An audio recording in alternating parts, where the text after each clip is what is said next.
People deluded. Now, I've been wondering this for a while now. I'm not a physio, I'm not a strength and conditioning coach, I'm not a football coach, I'm not Arsenal youth players football coaches, so I don't see them train week in, week out, day in, day out, and see how they're progressing. But I'm a man who loves my club, I love young players, and I mean no malice by this when I say as much as I love Arsenal, I like how we produce some great technically gifted footballers, and whether they make it here or not, they go on to have decent careers. I'd say us and probably more to a degree United are two of the best clubs when it comes to producing players for if they don't make it here, they have careers, excluding the likes of Charlton and clubs like that.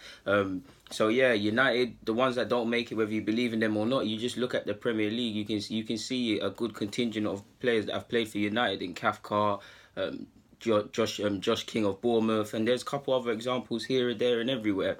But back to Arsenal, I like that we produce technically gifted players and stuff like that. We want our players to be playing the same way at under 8s level to first team. Obviously, there'll be differences, but technical base levels, technical gifted footballers, being able to control the ball with different surfaces, passing, movement, more technical based football than a lot of academies in today's market when everybody's claiming to do that. There's a debate to have. It's not Arsenal's fault because if that's how we want to develop players, that's how we want to develop players. But there's a debate to be had if not just us. When you look at technically based footballers, when they leave the academy set up in a club that's emphasis is on that and try and make it somewhere, could that be why they have issues getting into first team level and things like that? At the end of the day, you need to develop players that will in a syllabus that could go on and progress in your first team and how you want to play football.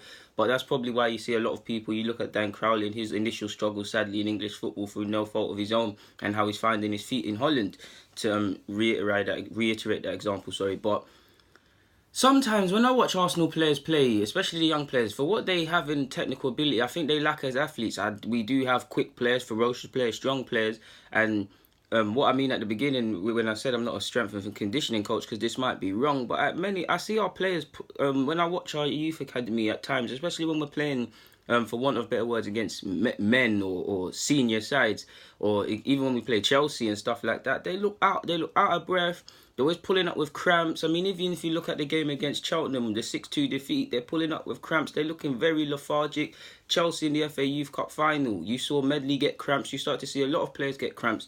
And I know a lot of you have seen this, so I'm not having a dig at the club or anything like that, so please don't think I am. I'm just wondering how much strength and conditioning are you doing? Of course, you have to be careful because there's still if we say under 18s and under 20 up to under 23 levels, there's 16-year-olds all the way up to 21 years of age when you stop growing. So they're all at different rates and things. You look at Joe Willock, he is behind not behind anymore as such, but coming up through the academy, they had to take time with him because he was physically behind everyone. He's one of the youngest in his age group, and he even had growing problems where technically one leg was longer than the other, which he's said himself. So obviously, you have to be very careful in regards to what strength training you do with players like this. But you've got, I don't know if we're preparing players for physically demanding football, whether they're going to play high press, high running, 3 games in a week, and whatnot. We're not. I don't feel I want to say we're not preparing players, but I do think players possibly could be sold short in that regard, especially if they don't make it at Arsenal,